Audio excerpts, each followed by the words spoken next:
What's up, and welcome to Nighttime at the Nerd Bar, episode 167. Yes, we are coming to you with that Monday energy. We just had Anime Expo. We got Comic Con coming up, so we have so much in store for you. If you're watching this live, join us over in the live chat, and if you're watching later, awesome, comment down below. We'll go down the line of introductions. Hello, I am Carrie Lane. I'm Katie Cullen. And I'm Bernie Bregman, the Geek Gatsby. Yay! Hello. Yes, this is our first special guest of the evening. We're getting ready for Comic-Con, and Bernie was able to join us and is the man, the force, the legend behind Ready Party One. So tell our viewers, listeners, what do you have in store for Comic-Con this year? Let's see. So Ready Party One has been the kickoff party of record since 2018. Really kind of innovating the existence of happenings on preview night. This year we're kind of going back to basics, a bit of a generic oasis, a lot of 80s nostalgia, a lot of 90s nostalgia too, and some really fun special guests.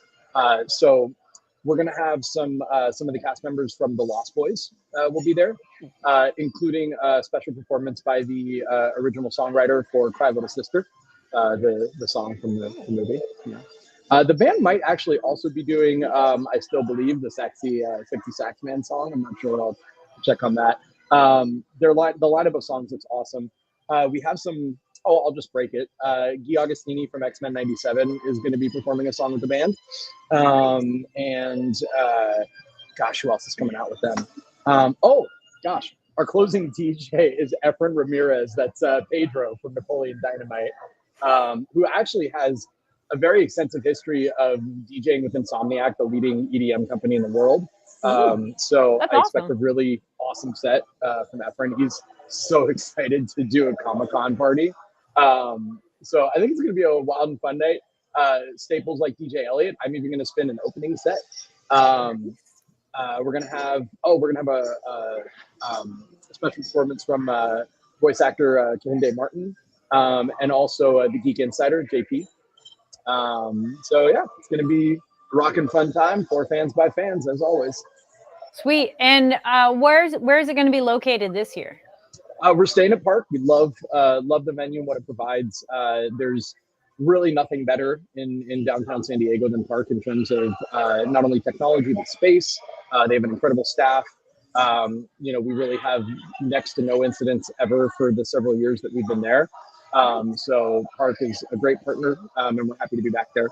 It's so funny the way venues in downtown San Diego are. It's like you have nothing in between like 500 people or less, and then up to like 1,500, right? Yeah. And so Park giving us that bigger space and a nice big stage and beautiful tech, and great sound.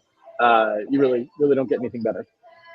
Oh yeah, no, it's an awesome venue for people who haven't gone. Katie and I have gone before.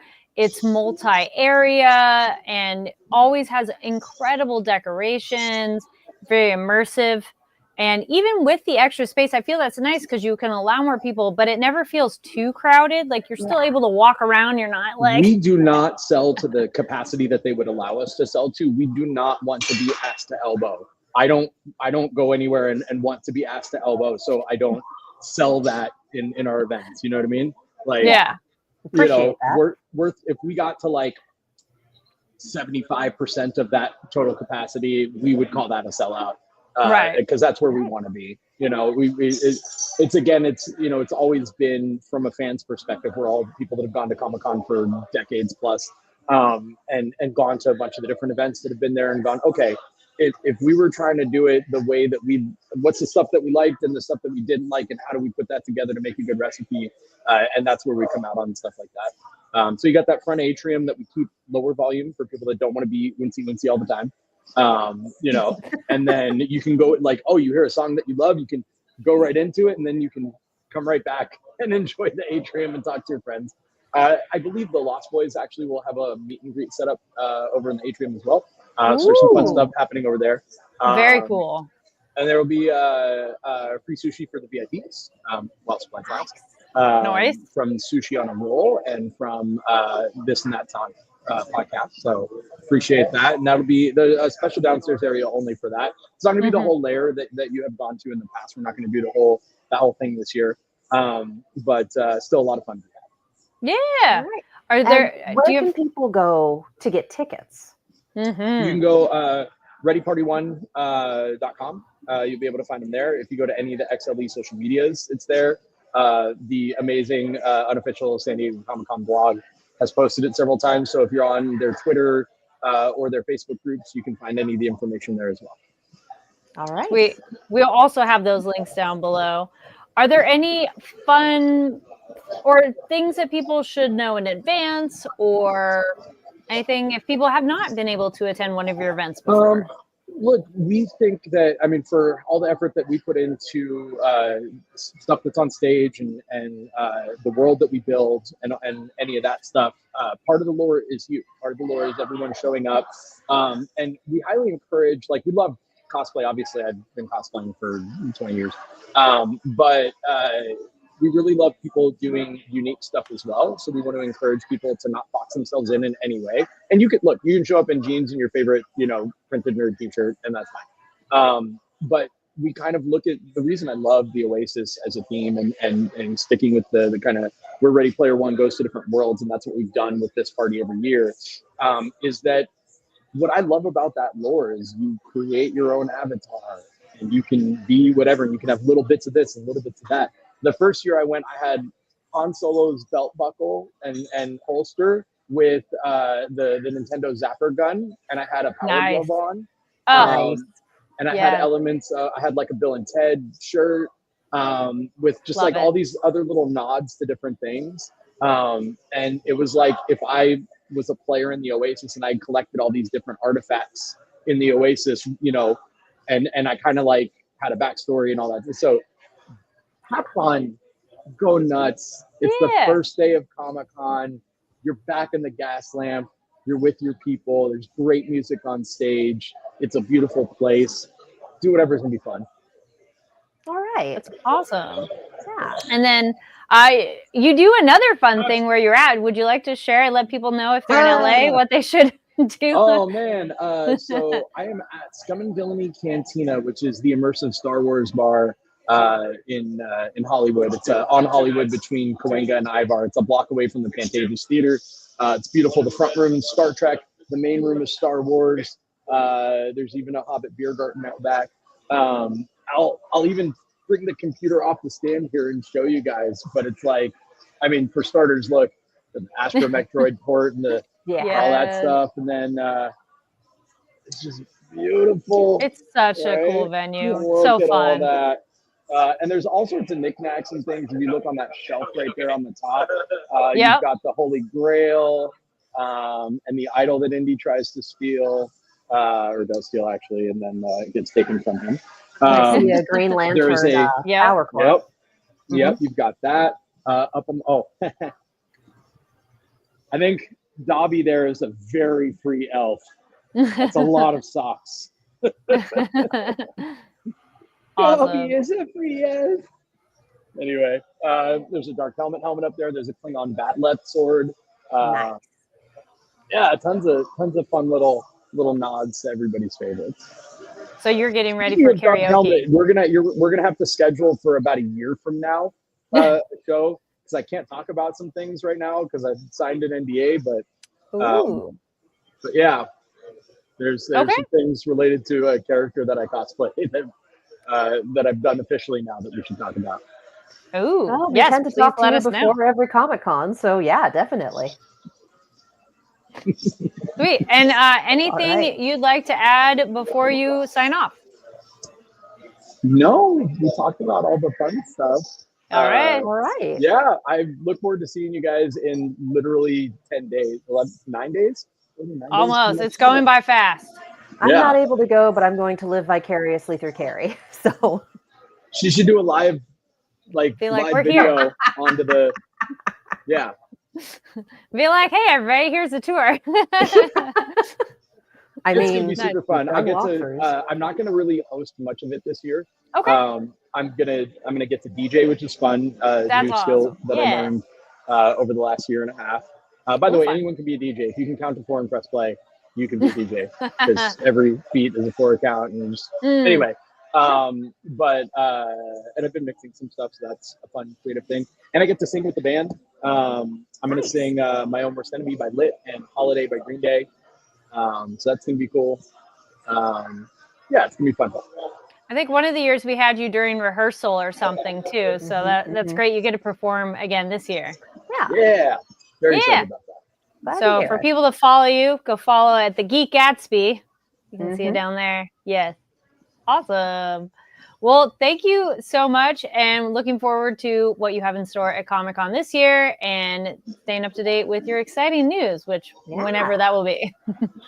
I will not verbally tell you in person, where I can deny later that I told you. Okay. Fair enough. I'll see you off the record. And very hush hush. We're keeping that NDA, as we do. Yeah. Yes. All right. Also, well, thank you so much for talking with us, and we'll see you soon. And best of luck on the rest of the preparations. See you guys in a week. All right. See ya. See you later. Oh, yay! Fun.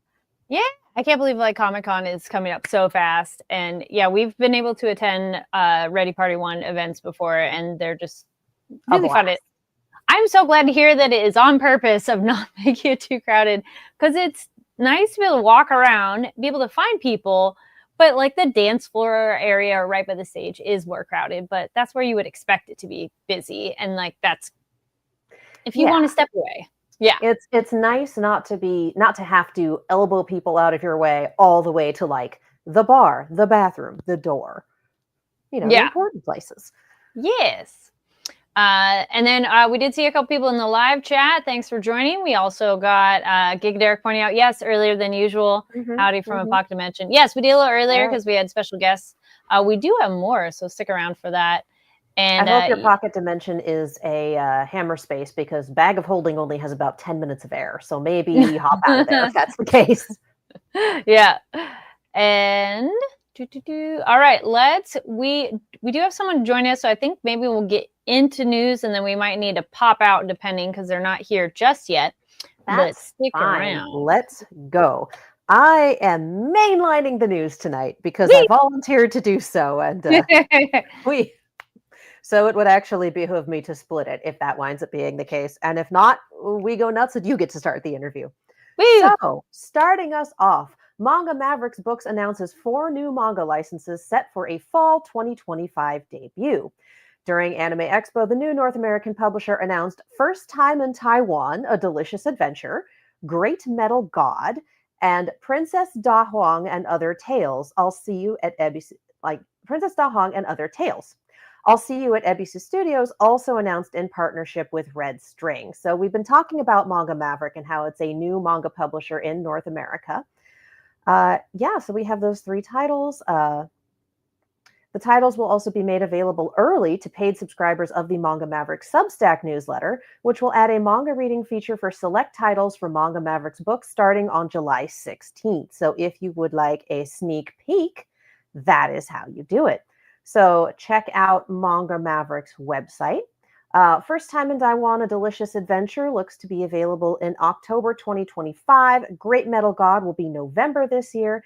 Princess Da Huang and Other Tales will be in December. And I'll See You at Ebisu Studios is also available in October. So head to mangamavericks.com, or if you want to pre-order, store.mangamavericks.com, and check those out. And are we good? Are we in? Yep. Are we going to roll? I was they're here. So all righty. Let's do it. Perfect amount of time. Yes. So we have our other special guests, which if they're ready, give me a thumbs up. Yay. Okay. So we're going to bring, because I was I can see them backstage for people watching, a little behind the scenes thing, but it's wait, I don't want to bring some up, and they're bring their nose or doing some middle sip. But yes, let's welcome our special guest. At the stage. Hello. Welcome. Hello, Kevin. Welcome. Thank you for joining us. Thank you for having me. Yes. I'm going to drop this real quick so we can see the handle. So we have our special guest, Kevin, which actually, I love that you're wearing the shirt. The Don Of course. Shirt, yeah. You gotta wear the shirt. So that's how we first met in person. And thank you to Alex for introductions. And I was like, yes, you need to come on our show. So welcome to Nighttime at the Nerd Bar. It is such an honor to be here. I've been actually watching all of your videos recently, and you guys are like celebrities to me now. So I'm over here like, oh my god, I'm hanging out with you guys today. It's so cool. No, Thank you guys. at one point we were gifted the term professional adjacent, and Oh, we're rolling. We're having a very good time. we'll take that. Yeah. Yeah. Well, first of all, if people, because we're talking anime and you're part of the anime industry, what are some of your gateway or favorite anime shows that got you into anime? You could do a top 3 or top 5, no particular order. Just in general? Yeah, like ones that you're just like, this is core memory, or, you know, even if it's a new one too, that you're like, this is the one I'm into right now. Like 3 to 5s, because some people are like, I can't do just 3. Okay, well then you're making my life much easier. Okay, Well, good. for me, anime definitely started with Pokemon, the original series. I remember I was at Blockbuster, which was an ancient building known to mankind in the past. Many digital tomes. Very, very old ancient times. The relics. Jesus was there. But yeah, I remember my siblings were like, "Wait, you've never seen Pokemon?" And I was like, "No." And they immediately rented it, brought it home on VHS, put it on for me, and I was hooked to anime immediately. I don't know if my brain connected the dots that I was into anime at the time, but I just knew this looks different from what I usually watch on Cartoon Network. And I'm a really big fan of this stuff. And so as soon as that opened the doors, that was my gateway to Dragon Ball Z, Naruto, a 2015 or 16 show, One Punch Man was a really big one for me. Let me think. What else? I got so many others. So lots of Toonami offerings then. So much Toonami. Do you guys remember watching a show called Ronin Warriors by any chance? Yes. Did you know it's getting a remake? Yes, I do. And I was screaming at the top of my lungs. I'm like calling my brother going, "Are you seeing what I'm seeing?" And he's like, "No, because I don't have your YouTube link. What's going on?" But it's so cool when you start seeing like your 90s and early 2000s childhood stuff coming back again. And you're like, "Oh man, I can't wait to watch all that stuff. That's going to be so cool." I'm going to be the #1 fan on the interwebs rooting for it no matter what. Nice. 100%. I believe in you. And another show that just popped in my brain was Ultimate Muscle. I don't know if you guys remember Ultimate Muscle. Had the greatest 4Kids opening theme song where they were just bad guys in outer space. Ultimate Muscle. I do love singing my openings. Good old Foxbox. Back when we used to have the English songs or English speakers do the English openings as well, which was super, super fun. I remember the difference. One Piece English opening. Oh my god, the One Piece. It's Sakura was mine that you're like, so good. I mean, I memorized that rap song for One Piece. I will spare you the ear pains by not rapping it for you right now. But wait, do you know it from memory? I might. Because I was like, well, if you're, you brought it up. I mean, all right. You know what? That's true. I did it to myself. With the whole. Give us a little bit. Just give us a little bit. Just a little bit. Just a little bit. Just a little bit. You know what they say. I mean, his name's Olo. He's just like a samurai and an LADY. Nami's not shy. Usopp's doing that marshmallow thing. Sanji's cooking. Chopper's doctoring. A little bit of, I appreciate you. Nice. I'll be here all week. I have to say, you're not the only one. I have a friend with a One Piece podcast that he called Yayo Talk Show. Oh my god! So a lot of us have nostalgia for that. Yayo Talk Show. I'm gonna remember that. Yeah. Nice. So excellent. Thank you for the performance. Appreciate you. We got Giga Derek in the chat added Samurai Pete's Cats. Excellent show. Love that too. New Adventures of Gigant. I can't talk. Yes, thank you. Ronin Warriors. Yes, one of those was my first 30ish. Nice, love it. 30ish years ago. Classics. WB brought us some really good stuff, and Fox on those morning cartoons. Yes. I'm still a Yu-Gi-Oh girly. Let's be real. Yu-Gi-Oh. Still. Can you do the roll of the D's? It's time to. No. I'm doing it horribly wrong, but that's what I mean. No, because that was digital. Ah, that's true. You're not a robot. You passed the test. I do, Ah. however, still have the soundtrack they released. Nice. Music to Duel by. With the cool Egyptian music too in the theme song. I mean, that was so cool. Yes. I still, They gave to this us- day, have not heard the original Japanese version. So someday I'll They're- know what the I mean- coolness sounds like. They're good, but it's really hard to beat just the instrumental piece that they gave us. And Mm. that soundtrack also put several other instrumental pieces on there in between the, the English songs that they used in the episodes. Yeah. And my God, the instrumental pieces for this show, they went all out. Yeah. Like, they did not have to go that hard, and they did. So, Do you remember the orchestration for Kirby Right Back at Ya by any chance? no, I didn't watch that one as much. Another great Kids WB series with another great English opening. Yeah. I'm not singing the whole time, I swear. No, but it was that really like jazzy one, right?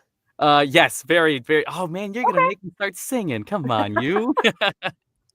I mean, we're while here. we're at it, the other really good one, Sonic X.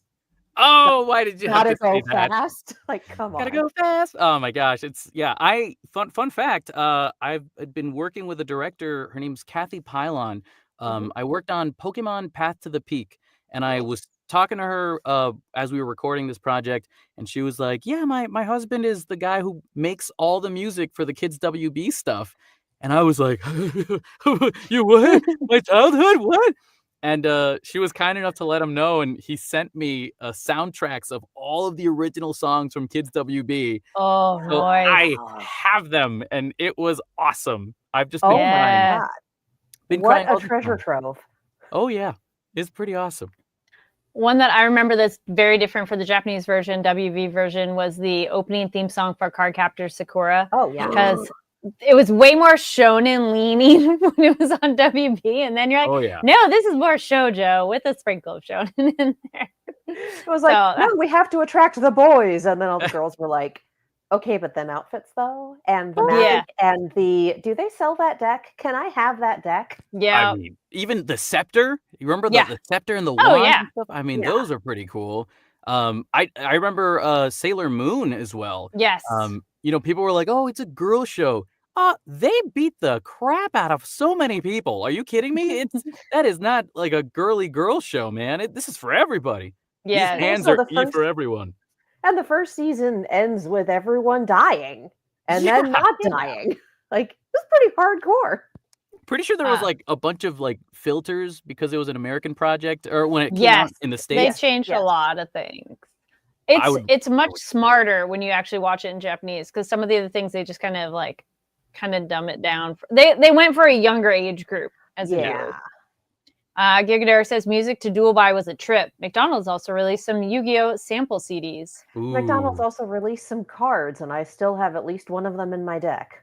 My deck is somewhere. I think it's in storage. Am I also the only one who wished that they had done Yu-Gi-Oh! VR? Or have they already done this? I don't know if they've done VR. I watched some I know they have Yu-Gi-Oh! a So lot I'm of like, mobile games. Right? Because I know that there's like a new Switch game. There's a couple of new PC that could be a cool VR game to feel like you're in the duel. Right? Like, I feel like that was a childhood dream. Like, I don't know if you guys remember the dual discs that you'd put on your arm. As a child, I used to put that thing on, put my cards down, and imagine my Blue Eyes White Dragon would come out in real life. But now you can do it if you have it in VR. So, like, that's pretty cool. To me, that feels like, I don't know, there's enough shenanigans going on, especially in that first season, that's like, maybe we don't mess with this, because that's where we wind up with, like, that's where the problems happen. Like Jurassic Park. Like, we never bothered to ask if we should do it. Yeah. A little more playing with a Ouija board and forgetting to close the door, you know? Yeah. Oh, yeah. Not a good time. I know someone who haunted an apartment that way and then moved out. I'm like, why would you do that? Anyway. Interesting. We're here to talk about you. Yeah. So Kevin, I will be derailing us so much today. I'm so sorry. Okay. Sorry. It's totally fine. I just wanted to bring it back in case people are not as familiar with your work. What are some titles that you've worked on that you're like, yeah, this is some stuff that you're excited that you've worked on recently, or older stuff that you're like, yeah, I did that? Sure. Let's see. Well, if with the shirt gives it away. I'm Manjiro in Dan Dan. Season 2 just started recently, so go watch it when you can. I'm also Blaze Fujiwara in the Beyblade X series currently. My Beyblade is the Soar Phoenix, and it's the best one, top tier Soar Phoenix Beyblade of them all. Just saying. What else? Pokemon Path to the Peak. It's like this original animated shorts that they're putting up on the Pokemon channel. Recently, I've been working on Dora the Explorer.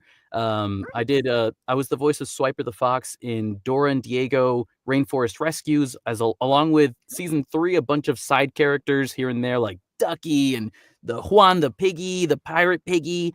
But I'm blanking. Hold on a second. Gundam G-Quux. If anybody's watched Gundam G-Quux recently, I was Miguel Cerveto.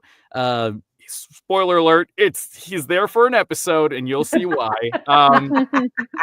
But yeah, I mean, it's been really fun being part of the anime industry. It's something I've grown up dying to be a part of and loving so much. And so the fact that I've been given opportunities to come in and get the chance to play has been so freaking awesome. And then I get to talk to cool people like you celebrities on the Twitters and the onlines and whatnots.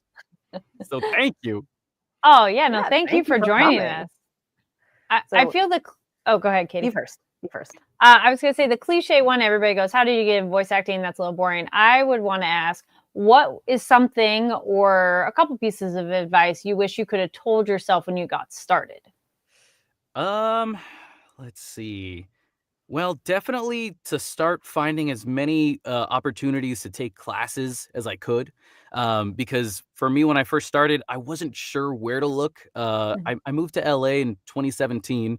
And, I came from the East Coast, and a lot of my fellow actor colleagues out there were like, dude, what are you doing going to LA? You don't know anybody over there.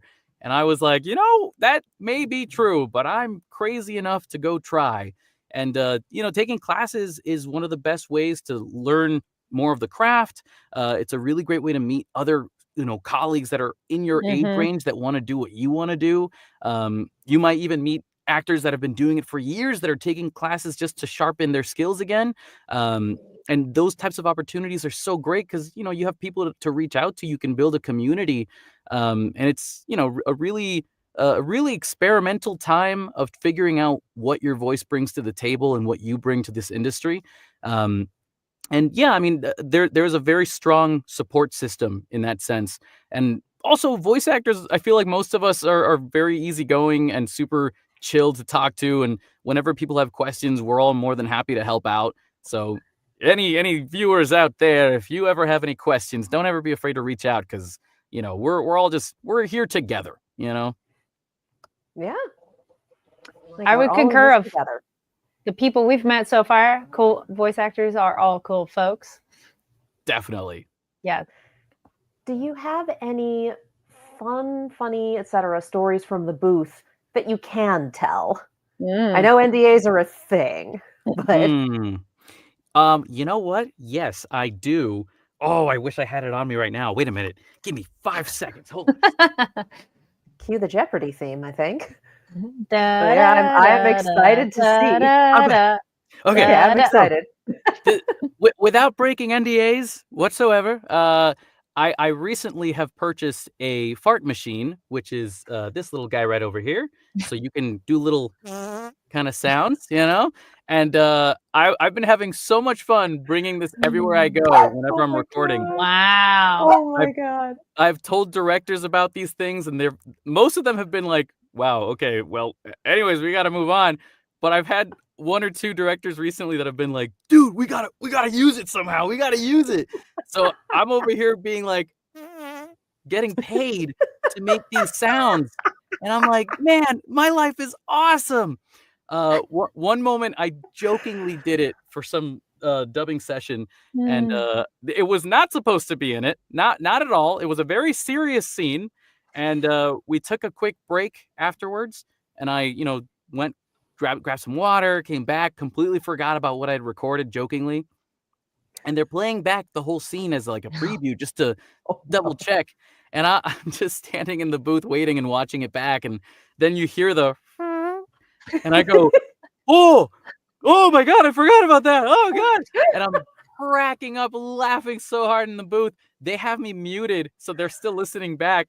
But I'm in the booth like, oh my God, that's hysterical. And so they finish the preview, and the director and the engineer go, all right, sounds great. Let's move on to the next scene. And I go, wait, hold on a second. Guys, we got it. We got to go back because I left you a present and it should not be there. And they were like, whoa, what are you talking about? Go to this time code and this moment right here. Just listen. And the engineer is really listening closely. He's hiring the gain to hear what's going on. Oh no. And he just hears right in his cans just, and he goes, oh my God, yeah, we gotta stop that immediately. What? Thank you for letting us know. What? But of course, we laugh for the next 10 minutes, and I go, I'm so sorry. Please, I swear I'm an adult. Woo. It's just it's what happens sometimes, you know. So is it Oh my is it God. like an instrument and you've learned different ways to make different sounds and thus have practiced? Oh, I'm so glad you asked that. Yes, there's different ways of using it. I mean, you could do the Oh, hold bassier your parts. hand. You could do like a little pointier. You know, you could do like a little. You know.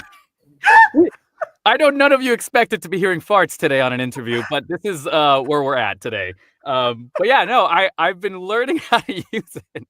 I swear, I've never intended to use it professionally, but the moment it started, I was like, oh, wait, that's hilarious. And maybe I should just bring this everywhere I go. That's great. And so usually if you see me out in the wild, if you ask me if I have a fart machine in my pocket, which out of context will be very confusing to other people, I will say yes, and I will pull it out of my pocket because I have a pocket fart. Oh my God. Maybe that's the new name, the pocket fart. I don't know. Fart. We'll workshop it. Woo. Along with pocket sand and pocket bacon, we now have pocket fart. Exactly. Pocket fart. Yeah. Wow. Oh God, I'm gonna need to hand that to my DM. I actually just ordered, I mean, man, this is going to be crazy. I ordered 10 more of these because I know, bear with me here. I ordered 10 more of these because I was like, dude, every time I show this to people, they always are like, where do I Oh. get one? And I go, you can have one. So maybe if you spread some Wow. farts, it'll spread some love, you know? I am a professional voice actor, I swear. I'm just going with any bad pun of like spread. No, okay. Anyway. No. See, he hasn't smelt it, but he's dealt it. That is very true. Yes. Machine for you, machine for you. I'm just trying to spread the love, you know? That's all Yeah. it is. What I'm hearing is that Wow. you need to be hired in a lot more comedies. Yeah. Yeah. Well, you know, I'm glad you said that. There is a current show that I'm working on called City. That is a slice of life anime that's currently on Amazon Prime. The first 2 episodes have just dropped. It is one of the funniest shows that you will ever watch. I promise you. If you love slice of life and you love gag comedy, it is the perfect show to go check out if you want to have a good laugh. I play a character called Tarewaku Makabe. And he's like this older brother of one of the main characters who's a soccer player. And he's just such a terrible soccer player who has all the worst luck in the world. Every time something happens to him that might seem like a really good thing, things always go downhill for him.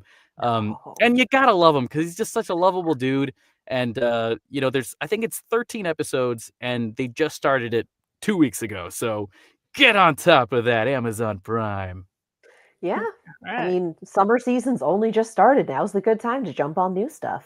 That's right. And speaking of the summer season starting, I do want to bring it back around to Don. Tell us a little Of bit about course. your character and his role. So Manjiro is a shrine priest who also, oh, well, wait, maybe I don't know how much I should say because I don't want to spoil too much for the anime, but how do we feel about manga to anime spoilers? We have Is it- seen the we movie. watched the movie. The anime is up to, I believe, 2 episodes at this point. Yeah. And we try not to do manga spoilers on this show as a rule. Okay, Unless it's cool. just like, because there's supplemental information that's kind of fun sometimes, Yeah, but not plot spoiler. We've done like, did they frame this shot the same way in the manga? We've done Yeah. like, is this going to be explained later on, or are we barking up the wrong tree? Like, Yeah. we've definitely asked the manga readers in chat for their input or to find answers because, you can't Google anything without getting spoiled. Or this But we character has tend not to XYZ do, hobby.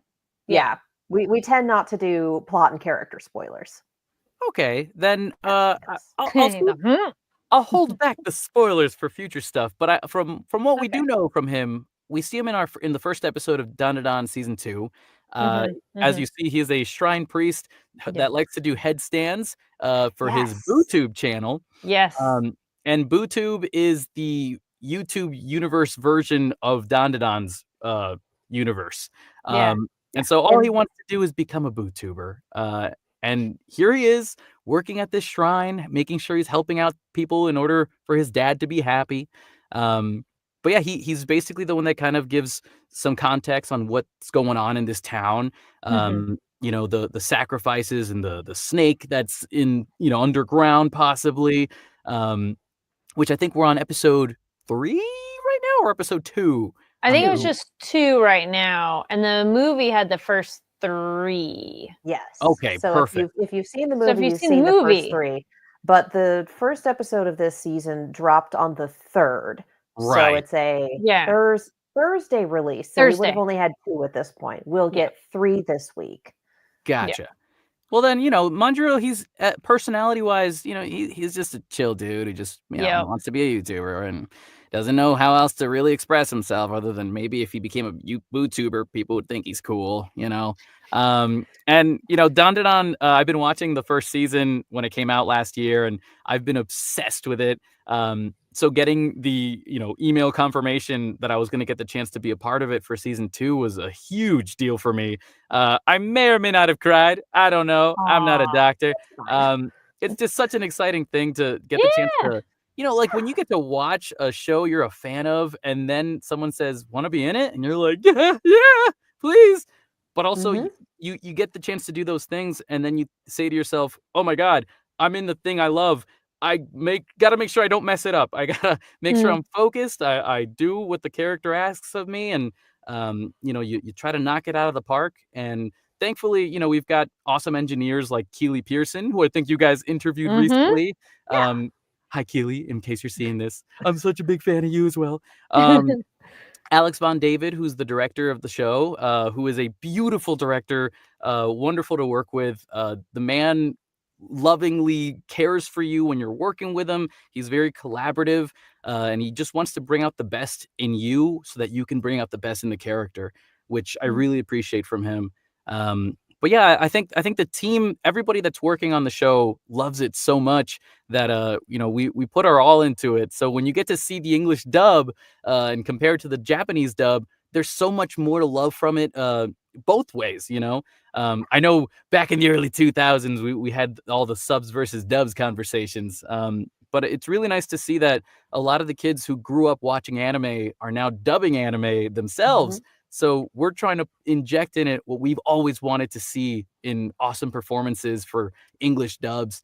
I think the original dubs from the early 2000s gave us so much to work with, and now here we are in 2025 working on Dandadan.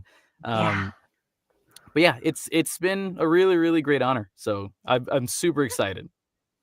Well, congratulations. Thank you. Have there been any, for you, particularly notable like fan reactions or interactions? During the red carpet event, my character Manjiro wasn't fully announced that I was voicing him at the time. I think they announced it like the Monday afterwards. So I wasn't really allowed to go out in public and tell people that I was the character. But there were people from the marketing team who recognized me. And this one guy came up and was like, dude, aren't you Manjiro? And I'm like, we're in public. You can't, I don't know, you can say that out loud. And he was like, oh, my bad. But great work. And I'm like, okay, cool. But also going to the red carpet event and seeing the theatrical response with all the fans watching as well. I'm sure most Dandadan actors that have come on here have mentioned certain things where it's it's really nice when you put your heart out into it and you hear that the fans like what you're doing with the character. Especially when they get the chance to laugh at some of your jokes and you're like, oh, I'm so glad that joke hit because I felt really good about it when I was working on that. I wish we could see more of that stuff in theaters. It'd be awesome to see more Don yeah. in theaters. But yeah, I mean, the fan reaction online has been really positive as well, and I think people are just excited to see the show and see what it brings to the table this time around. Yeah, Nice. it's quality. I like Rab Adler in the chat says, Don on the X-Files high school AU I was waiting for. Oh, yes. Scully, you won't believe Yeah. this. Were you guys? We should have that crossover. The X-Files with high school AU? And they meet the X-Files, X-Files and Don to Don. step somewhere and they end up in the Don to Don universe and like the weirdest isekai. Yeah. Oh yeah. If you guys were dropped into the Don to Don universe, how long do you guys think you guys would last? Considering that they tend not to McMurder a ton of civilians that aren't like that don't become main characters, I think they'd probably be okay. Unless it's like in a horror movie, as long as the camera doesn't follow you, you're probably fine. So you just gotta keep your eyes open for that camera. It's like, oh, those are the protagonists. I'm leaving. Oh yeah. I don't want to be in the vicinity. I don't have a name in this world, so I'm probably gonna die first. Let me get out of here before anything happens. I was like, which Oh, go ahead. I was like, which monster or ghost can I join up with and I want to be part of the squad? Right. Would you want to have like the ghostly powers or the spirit powers? I think that'd be pretty cool, but it does depend, which we're still new of really understanding how that works. Because like Momo, it's all herself. She's all in charge of it. Nobody else is piloting. But with some of the other characters, it's a little questionable how in charge you are of your body and what you do. And so I'd only want it if it's 100% me and I get to control it, or it is a more agreeable symbiotic relationship where you're like, all right, so we're working together on this and we're a team. But Momo comes by it honestly. Everyone else had to go through some shit. That too. Yeah. That too. Again, how'd you get your ghost powers? Well, I died. Oh. And then we all have to cry for 2 episodes, and then we finally accomplish our powers and do what we do. Yeah. Gigadera goes, I'm horribly unfortunate being I'd be dead in the day in that isekai. The camera would follow you. No, here you go. Rab Adler. Establishing 5 minutes for sure. After that, then it's luck. That's yeah. I feel like knowing my luck, I would get taken over by some evil spirit for sure. And I'd probably have like a big forehead. I mean, I already do, don't I? I mean, it really is just stay away from the protagonist. Make sure the camera doesn't follow you. If you can get away from, it's like in Scream 2 where the cameraman leaves because he can see where this is going. That man lived. That man survived a Scream movie. He left and the camera did not follow him and he was fine. Yeah, that's true. I think also the ghost thing, if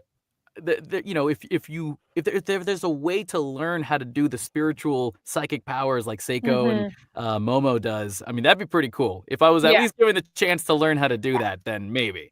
Yeah. Now, without the physical and psychological torture, Yes. We have monsters, aliens, ghosts, and all the above. What is one of your favorite urban legends or creatures? Oh, man. Or encounter stories, and any of the above. Have you guys ever heard of something called the Bakuru? No. Maybe. Where does it come from? It comes from all around, but it's a spiritual being. Oh man, I wish I had some creepy like music box music playing right now for you. You do have a fart machine. I do have a fart machine. So way back in time. No, it's so imagine if like you did things that were so horrible in the world that your spirit didn't know whether it belonged to heaven or hell, and it had to pay the price and live in purgatory. Okay. So your soul turns you into this little childlike being that has like an old person face with like ripped up clothes with yellow or red eyes. And what it wants to do, it's serving all the years that you lived for in order for you to get out of that body and go to heaven or hell, right? And what happens usually is when someone else summons a Bakru, they try to look you in the eye so that you can swap souls, essentially. It's almost like you sign a contract. So when you die, you become the Bakru, and that Bakru gets freed. Huh. And so the way to summon one is you say Bakru 3 times in a row. And I'm just going to say, if people hear someone say Bakru 3 times in a row, the same thing applies. So, Bakru, Bakru. I know we're all like, Never mind, I'm not gonna do it. So it's Candyman rules. It's like Candyman rules. Yeah. Okay. There you go. Yeah. I told that story in very deep detail to a buddy of mine with that creepy music playing, and it was so off-putting that when I started saying it the first time, immediately he was like, no, that's enough. No, you need to stop. I'm like, it's just a spirit. Don't worry. You never know. It's like, no, thank Urban you. myth. No. But so apparently, if you look it up online, you can find Bakrus. They come in different forms. Like in Germany, they're like woodland creatures. In Puerto Rico, they're little children, which I would argue is way creepier. But also, when you do summon them, they always show up in pairs. They're always giggling, and they always try to find you when you're alone. Usually at night. Come play with us forever. Come play with us. Come on. But yeah, that is my Nice. myth All right. legend. That's a good one. I'm so sorry for unlocking that in all your brains. Oh, that's unholy. No, it's all I right. love it. Yeah, that was great. Because shout out of go check out our interviews with the other voice cast and director. They were also asked that question, what their favorite legendary or mythological creatures are, and you should go see what they said. Yes, please.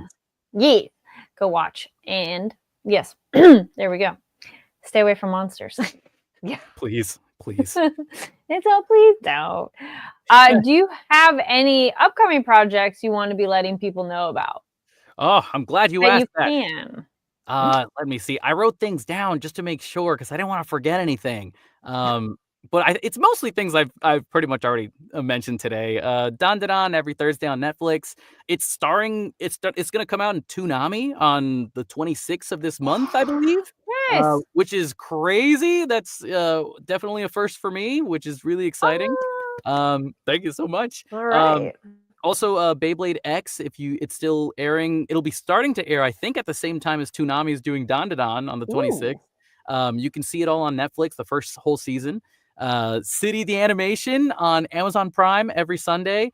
Gundam Quux, the full season's also out on Amazon Prime. And also just a shout out to Keely for having a band that we all, I know you guys talked to her about this last time. It's called Open Endings. Just a shout out to that. It's an anime cover band.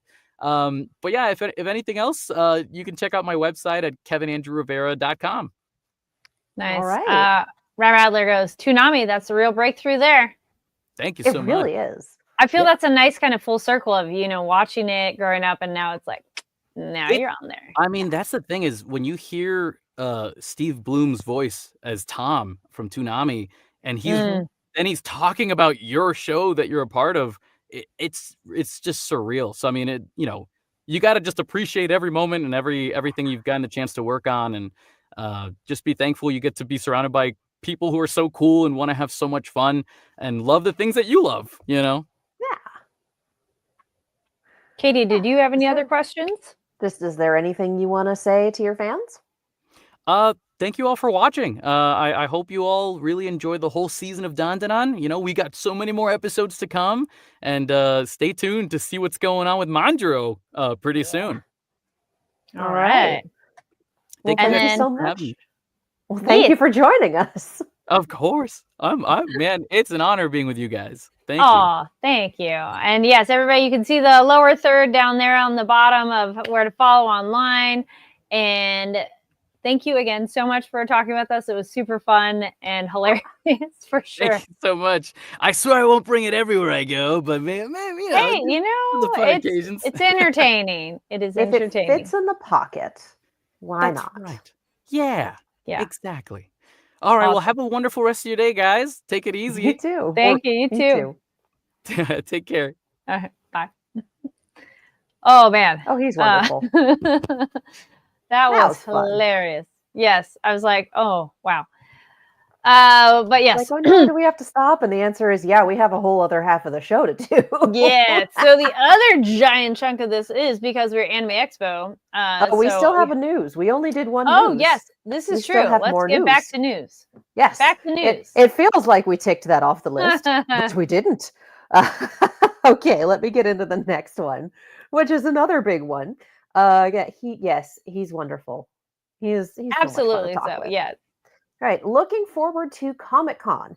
Toei Animation partners with IGN for signature after party as part of its One Piece celebration at San Diego Comic-Con 2025. Y'all, One Piece knows how to party. We've been to, I think you went to the concert last year. We both went to incredible. the AX One Piece Steve Aoki set, which was incredible. Like, Also, yep. One Piece knows how to throw one heck of a party.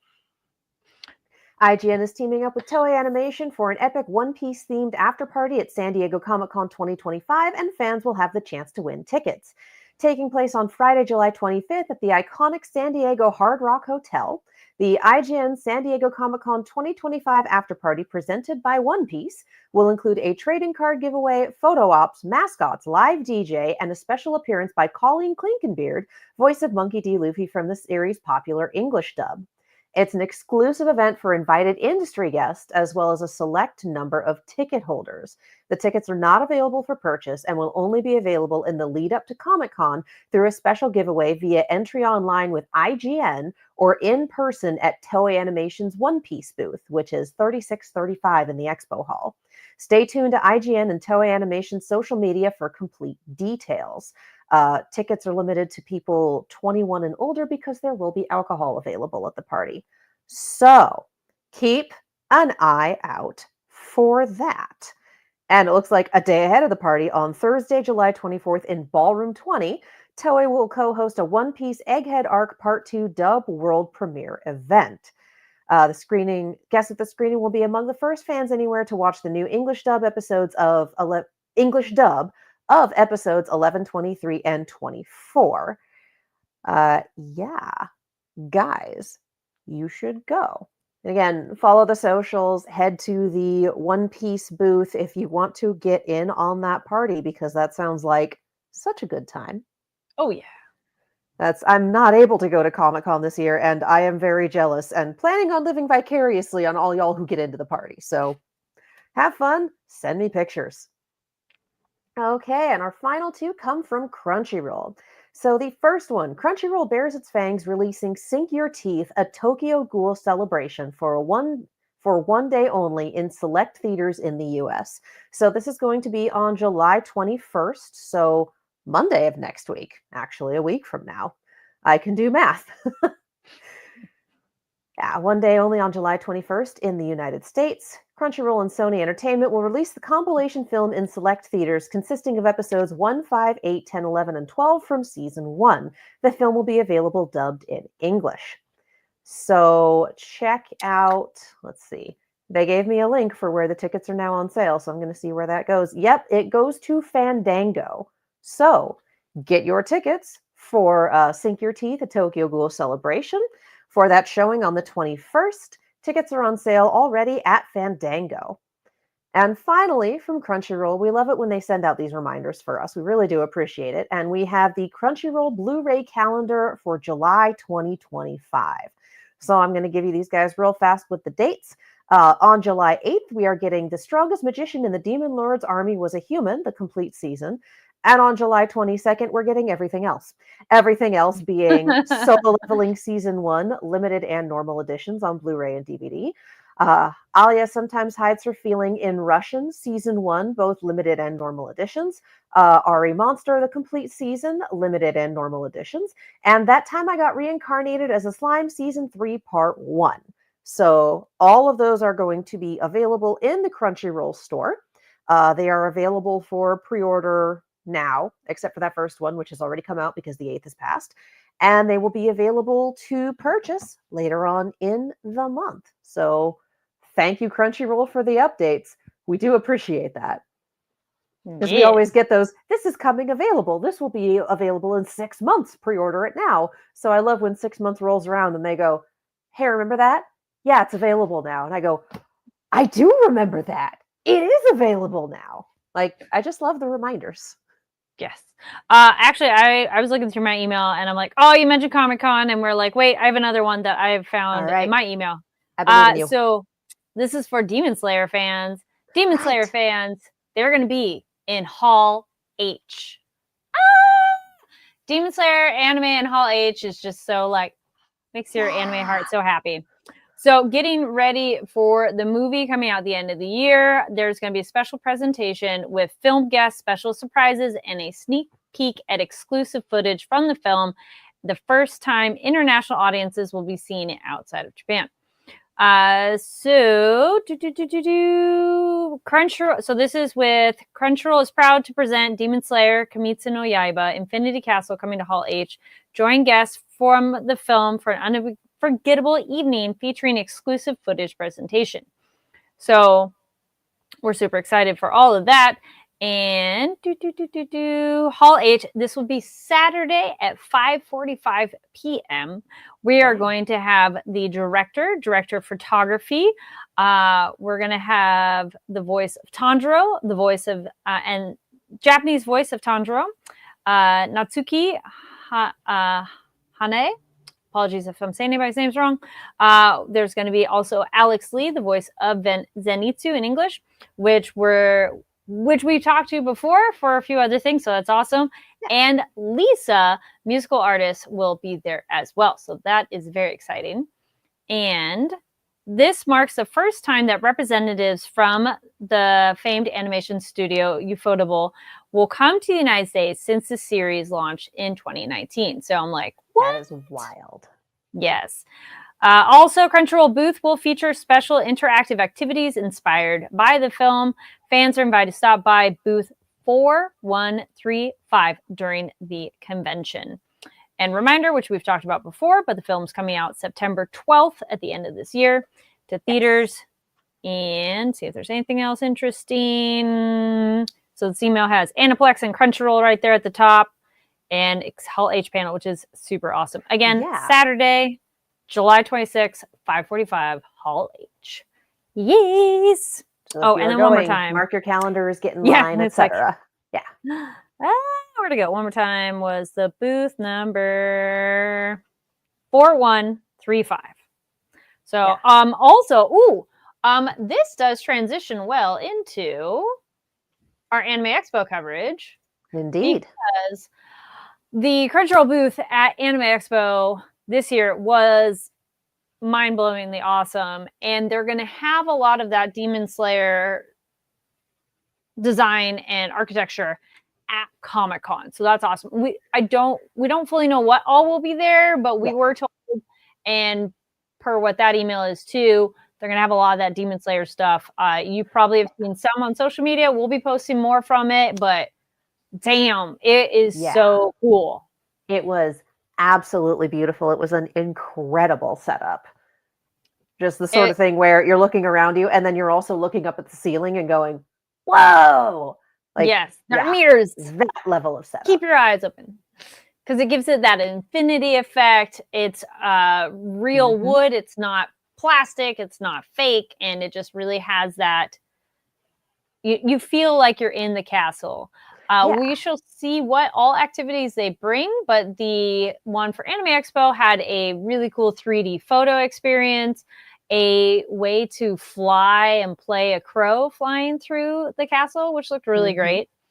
And I think those were the main demons, and some few other additional photo ops with the Hall of Mirrors. Yes, there we go. So that was really great. So Demon Slayer fans, check that out. Other highlights from the booth that we got to, so stay tuned because we've posted some, but there's a lot, and Anime Expo is a lot. Yeah. So, gotcha. I was like, wait, how do you say? Yes, Gachiakta. Which they gave these out, which I'm like off screen. We did some dumpster diving Mm-hmm. and got those. If you're not familiar with Gachiakta, they're predicting it to be the next big shonen thing. Like, evidently people have had their eye on this manga for a while, and now that it's getting an anime adaptation, those same people are losing their minds over it. And as someone who was fortunate enough to make it into 2 different screenings to see the first 2 episodes, yeah, I can see why. It looks like it's shaping up to be a slow burn, and it's one of those where the aesthetic is definitely gritty, but that's not a bad thing. That is a fun thing. The idea is a beautiful, pristine city floating in the sky, and they dump their trash over the side of the city, and sometimes that trash includes criminals. Well, our protagonist gets wrongly accused of murder, and they yeet him off the side. And then the adventure begins when he lands in the world of trash below. Yes. I will say I can kind of see where they're going with the, shonen battle power system, and I am intrigued by it. It has a lot of, just from the first 2 episodes, it looks like it's got a lot of versatility built in, which is a good thing. And it has some amazing monster design. The monster designs for this are so good. And just seeing them in motion, seeing it, because they're trash monsters. They're made of trash, but they're behemoths. It's so cool. It's so cool. So, yes, that is my, I think the first 2 episodes have dropped at this point. Yes, so, they have. That's how I caught up. Okay, so you haven't seen it then. I watched the first 2. I think you said some information that comes more in episode 2, but that's fine. Yes. As far as I'm concerned, you need to do the first 2 together. Because the first one is only half the premise. Yes, 100%. And I figure if Crunchyroll is screening the first 2 together and that's their strategy, then they did they're not kind of a release match set together. I know. You had to wait. So I'm like, I thought that was weird. Yeah. And it's fine though. I like the grittiness as well. The drawing style has that gritty texture. It's not that, but a deep cut anime. If anybody remembers, there's an anime called Arjuna, and more like liquid or entity monsters form from our human pollution and garbage that we've made. So I think it is a cool thing within this that it is these monsters are formed out of trash, because the whole other part of it is objects can have a soul and energy. So sure, that could also be the negative thing if it could go a monster. Like your toy could have love and like be a good thing, but that's the other way. So I agree. It's fun. It's a good ride so far. He is a little shit. So I'm like, stop and listen to the person talking to you. No, never. So many questions. But I'm okay with that. I'm like, he's young. He's very headstrong and very determined. So it's fine. It's just the like, I'm the older character at this point. I'm like, okay, dude, I was just telling you. Come on. Yeah, but it's a good one. Y'all should check it out. It's on Crunchyroll. First 2 episodes are out. Yeah, and we did do coverage of the panel, and that is on the Blue Sky for the Comics Beat. Every panel I went into, I was just doing live coverage on that Blue Sky. So the blow by blow is available there. The proposal that I gave to Carrie for our coverage was favorite booth, favorite panel, favorite swag, favorite purchase. And so we talked about the Crunchyroll booth. I also really enjoyed Netflix's setup. Yes, I would say Netflix was also the most entertaining interactive one. Because they had, part of it was places to sit down and chill and do video games, and then they had a merch area for Sakamoto Days, which if you're not watching Sakamoto Days, please start. It's so fun. It's so good. And then the bulk of it was they had a big like inflatable setup for their shows and properties. They were doing, the first part was a tunnel that was supposed to be Dante's descent into hell from Devil May Cry, because the anime adaptation of that dropped earlier this year on Netflix. Then there was a Hall of Mirrors that was playing Sakamoto Days clips, which didn't quite get well, okay, if you've seen that one episode, you get the theming, but it wasn't playing clips from that one episode. So it was just kind of like, all right, this is nice. And then there was a ramp that you went up to fall over backwards into a pit of foam shapes and money for the Squid Games game that Netflix has. The fun part of it, for one, it was very fun just going through that inflatable hallway. It was you had to go through on your hands and knees. It was hysterical. Laughing It was so honestly much. just so because it's you're gonna wind up on your face at least once. Yeah. You're gonna wind up flopping over at least once. It's really I feel funny. it was inflated, but not to the point that it's firm. So you definitely sunk in different parts, which was very that was funny. the point. Yeah. There were bits designed in it where if you put your hand on it, it went through. Yes. Like, that's perfect. And then the people ahead of us someone had dropped their phone in the Squid Games pit. So they stopped everyone to empty it out so they could get the phone. So we're hanging out by the edge of hell going, can we take pictures? Can we like sit in the hellmouth and take pictures? So I still want to post mine because I'm very happy with the just frankly dumbass picture that I took. It's all of my pictures are either real cute or real stupid, and sometimes it's one right after the other. And You're love having them both. fun, yes. Yeah, no, I love the dumb photos. They're my favorites. And then when you went into the Squid Games pit, there was a camera above you that would take a top-down photo of you lying in it. So it was a very good time. Like, I thought it was well branded, and I thought it was a lot of fun. Like, that's one of those where worth the line. Not everything I would say would be worth the line, but that one I would think would be. Yeah, I think like that one was an hour, no, 20 to 30 minutes. Yeah. And I feel like they paced it relatively well. And I mean, ours is different because they had to clear out the pit because someone dropped stuff in there. But it was really nice for us because that mirror room too, we're like, oh, let's take some. And then like the helmet, we're like, let's take some more pictures. And you were absolutely allowed to take your phone in with you, which is nice because they could have been like, no, sorry, we don't want people to drop it. So that was fun of like filming some in the fall. Definitely that adrenaline. I like this comment. Rab Adler says, Sakamoto days. John Wick adopts more strays. I have seen it described as John Wick X Family, and it's perfect. Yeah. That's Mother's Basement's description. I can't take credit for that. It really is. I enjoy it a lot. So I would say I like that interactivity of it because it was a physical interactiveness. I would also give a shout out, because I have my badges here. I really thought Toho's booth was very fun too. You can watch my video on Fanversation. You can watch Katie's video on Comics Feet, both on Instagram. We both went through it, and we're adorable goobers playing the games. Because I like that they had games, they had photo ops. So again, I feel conventions as a whole have kind of shifted to less giving out swag, and it's more like you get to take a picture, which we are more that social media culture nowadays of you want to take the picture for the gram or whatever, or do TikTok. Oh my gosh, so many people filming videos for TikTok. But it's so fun when there's a game to it and you're not just walking through. And I got these little things right here. They gave out badge ribbons, which, yes, those are nothing new, but this material is sturdy. The print is gorgeous. So these ones, definitely, I appreciated that. And then their shop was really good, which we do talk about in the video as well. Yeah. Shop is beautiful. Good quality stuff. I'd say that was one of so I mean, I guess we did booth, but swag later, which that does lead into my favorite panel, Kaiju number 8. Oh my gosh, best panel. Kaiju number 8, far and away.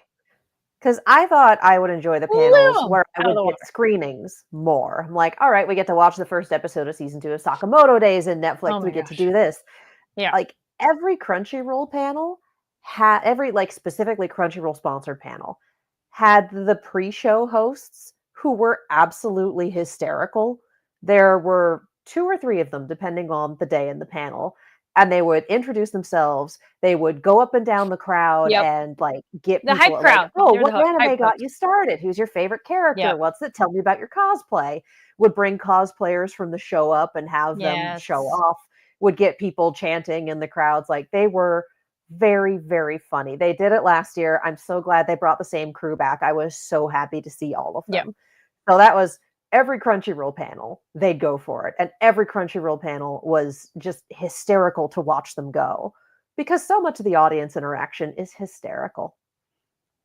But yeah, the Kaiju number 8 panel, we got a screening of part of the first episode of season 2, which drops on the 19th of this month.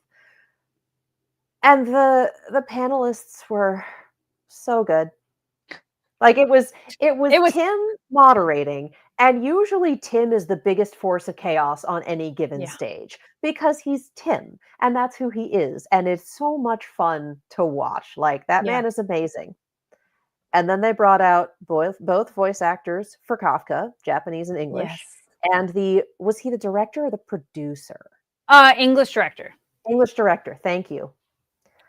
The sheer energy between the two voice actors, just frankly unbelievable. They were cracking jokes, they were kissing each other's cheeks, they were crying, they were laughing. That is the one panel where I was really mad about the no photo, no video rule, because I would have taped the whole thing and watched it on bad days to cheer myself up. Like the energy in there was so wholesome. Oh my, and it was unhinged in the best possible way of unpredictable, because every person's a person, but often some of the Japanese voice actors are a hair more reserved, or obviously they're excited, they're having a great time. This dude running all over the stage and just like the best time of his life, and you're so happy for him, and he's just like bouncing off the walls essentially, and it was so funny that it just made me we already were liking the show, we've already seen it, but I just really appreciated that much more, really getting to know these people, as was the English voice actor, which stay tuned, my interview with him will be over on Comics Beat, and just meeting them and hearing about their love for the character, which yes, that's not anything new, but just how they talked about it and them to each other. And it's not that often that you get both the Japanese and the English voice actor get to be on stage together. Sometimes, or in passing.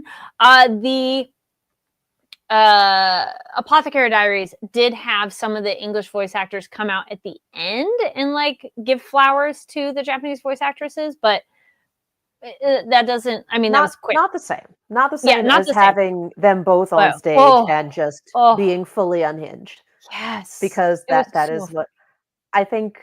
Some of my favorite parts were the Seiyu, like, oh, this is how this went down. Tim, can you act like a kaiju? Or can you please be the producer? And then he would like act out a scene with them, but be just overly hilarious about it. Like, again, this is another one where I hate the term live skeet, but I guess that's what they're called. On Blue Sky, just did the blow by blow. Yeah. And I'm glad I did to have a record of it, because, oh my goodness, it was absolutely insane in the best way. Tears of laughter. Positive.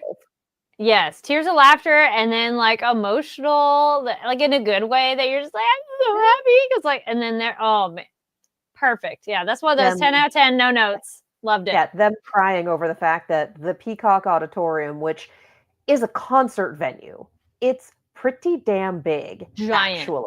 Yes. The fact that and it was main events for AX this year because they needed more space. The fact that it was pretty dang full at noon on Anime Expo Sunday, which is the wind down day for a lot of people. Like that many people showed up to be like, we love Kaiju number 8. Let's go.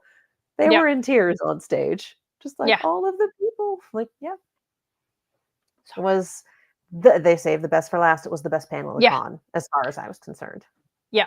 I'd say honorable mention, if only because I'm caught up with Apothecary Diaries, which, oh my gosh, if you haven't seen the finale, go finish that show. It's fabulous, and I'm ready for more. But their panel was also wonderful and delightful, and stay tuned. There will be a printed article in my interview with the 2 lead voice actors from that. And that was a unique experience, which I know will not be everybody's experience, but getting to meet them, interview them, and then get to watch the panel was great, because it is a way for fans to get a small taste of interacting with the actors, and they were also delightful. So I would, but not the same energy different kind of energy. It was adorable and sweet, and it was fun, and it was funny. But man, that kaiju number 8 energy was off the chart. I mean, that was like our Spiders George panel, an outlier and should not be counted. But right, that is like, that's amazing. not normally that wild, but I loved it so much. Yeah, I hope they get them both back next year. Well, please come back. Yes, I hope we and get that makes you more excited for next year. It's like, no, I would like to talk to these men. Thank you, both of them. They have posted some on social media of them together, so go to their personal pages, and there are some videos of them together, and that's a small sprinkle of what went down. Yes. I guess next would be purchase. Purchase, in yes. a way, or so well, purchase. Because I am a menace. Raccoon ears. They're very cute. And a tail. I have been looking for a little clip-on fur. It's synthetic. They're obviously both synthetic. But I've been looking for a little clip-on tail, and then I found the place that sells all sorts of kimonos, jewelry, hair ornaments, etc., and mystery bags, which was just a problem. I have a mystery bag problem. But they were doing a deal where if you bought multiples, they did a discount, and I am a sucker for a headband that doesn't hurt my head, and I've been looking for a tail. Right? I went through so many, and then I was like, wait, I can wear this one for hours. Let's go. So I have kind of raccoon-colored ears and a little tail. So next Fae Picnic and or Ren Fair, we go nuts. We have fun. So I'm a gremlin. I went to an anime convention, and those are my favorite things that I bought. Go figure.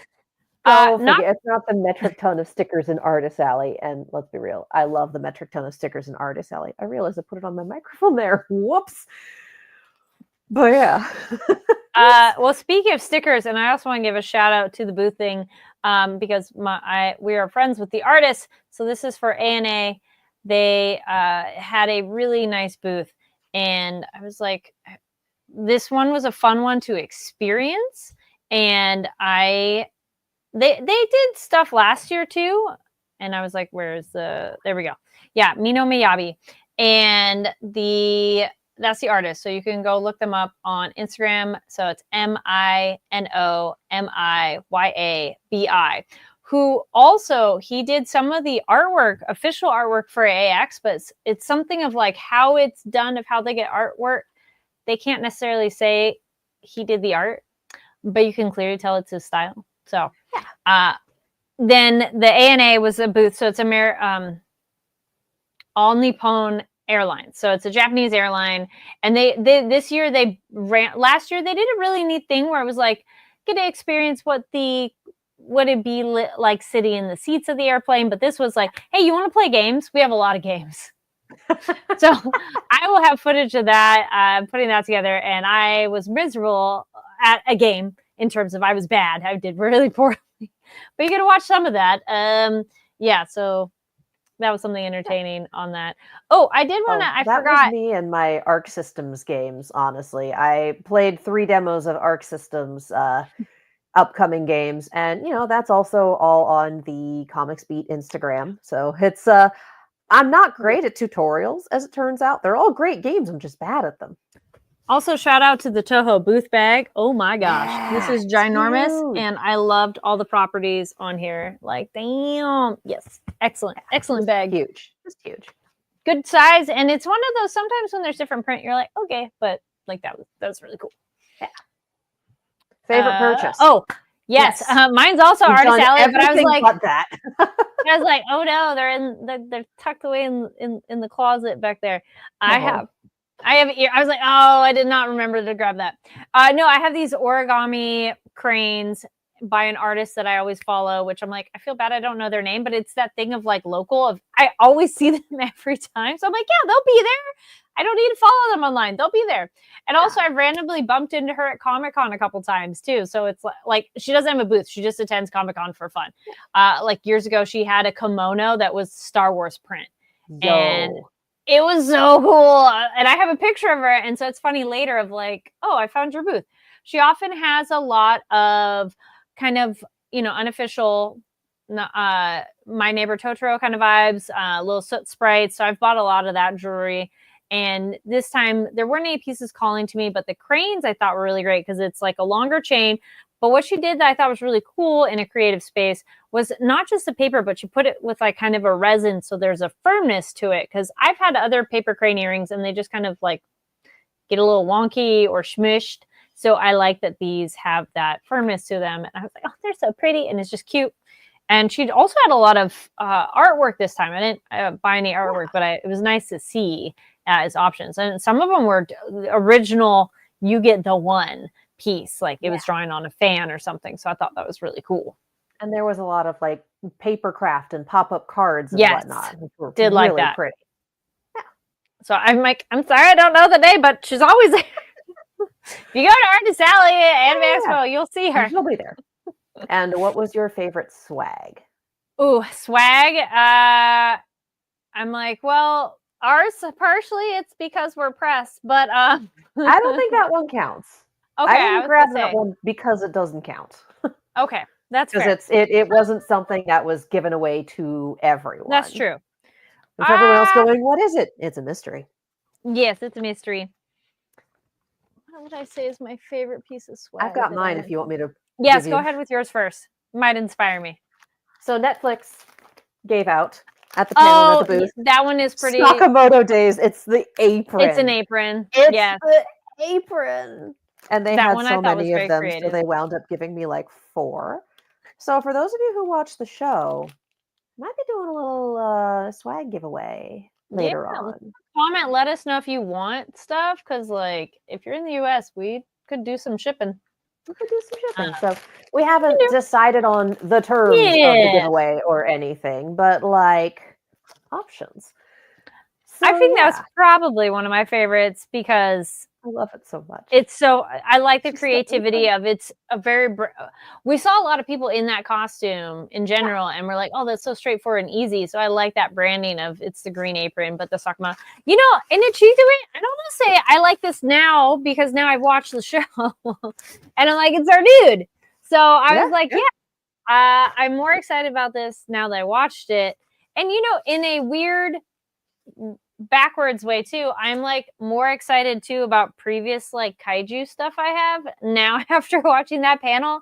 It's like, oh, my love for this show has deepened because they were just entertaining. So I'd go with that.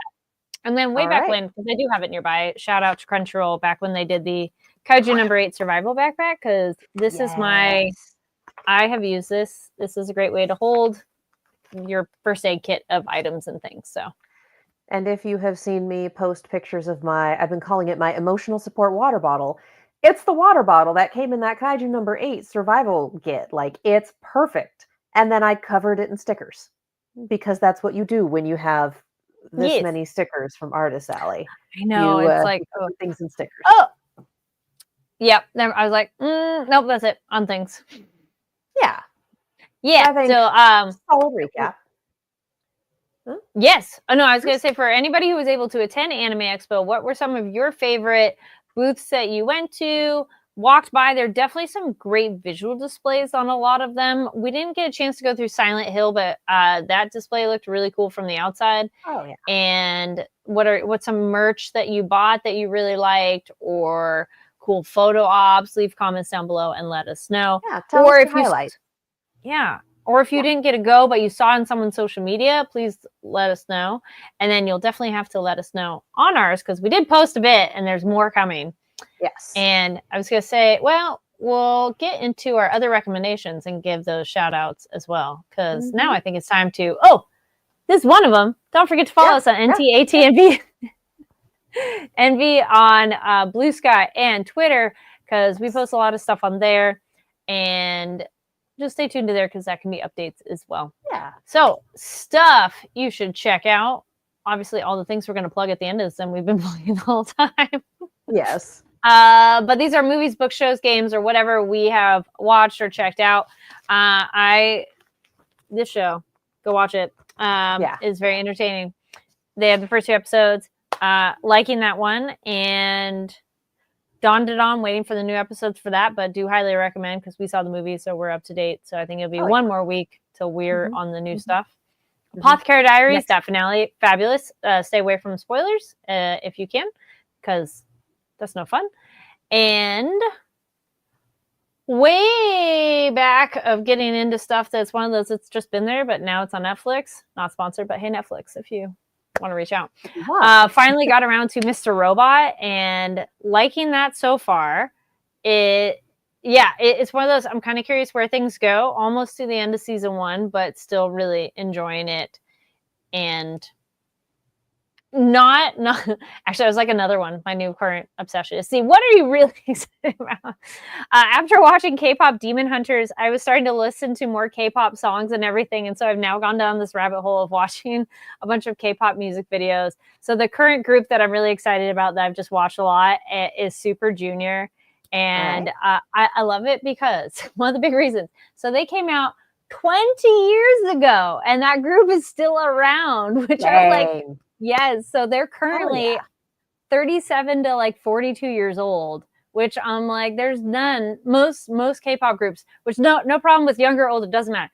But you stand out because most of them are more like early mid-20s. So having this much older group and they've been around that long has been very entertaining to watch them, and they're super funny.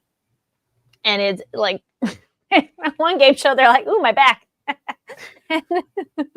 Or trying to remember choreography or something. So I was like, okay, that's my new current hyperfixation of, okay, let me listen to some of that in the background at work. Oh, wait, let me watch that music video for a second. Oh, then there's game show. So yeah, if you are a fan of K-pop, let me know some of your favorites. I've also just found other ones because I found like a top 100 list and was just listening to that. And if your song stood out, I went to go look it up. So yeah, let me know your favorites. So it's been entertaining. But yes, what are you, Katie? For me, it's been a lot of catch up and finishing things up. We did see K-pop Demon Hunters finally. Yay! Finished Apothecary Diaries. Oh, we had fun. Yay! It was a real good time. Again, I'm waiting for the inevitable series because I feel like I thought it was a series initially when all of the press started coming out about it, and I'm like, oh yeah, new series. I'm like, oh, it's a movie, right? And all good songs, eh? I was like, damn. Where are the 12 to 24 episodes? Like, why did it? Okay. But yeah, no, I'm waiting for the inevitable series, and it will be very fun when it happens. Finished Apothecary Diaries. And do you like how things all went down? Oh yeah. Okay. Cool. Oh yeah. Oh yeah. Yeah, don't worry, no spoilers here. But I was excited because you were like the mystery, and you're all and I'm just gonna wait. Yeah, can't tell you. Yeah, I gave Carrie a prediction during Anime Expo when I had only seen season 1. So yeah. And now when we're done, I'll tell you the other thing because I don't want that to be a spoiler. But yes, we try not to do spoilers on here. Finished my rewatch of Campfire Cooking in Another World with My Absurd Skill. Still a very fun almost. Is there more of that coming out? I thought. October. Okay. There we go. I was like, I knew I saw something about that.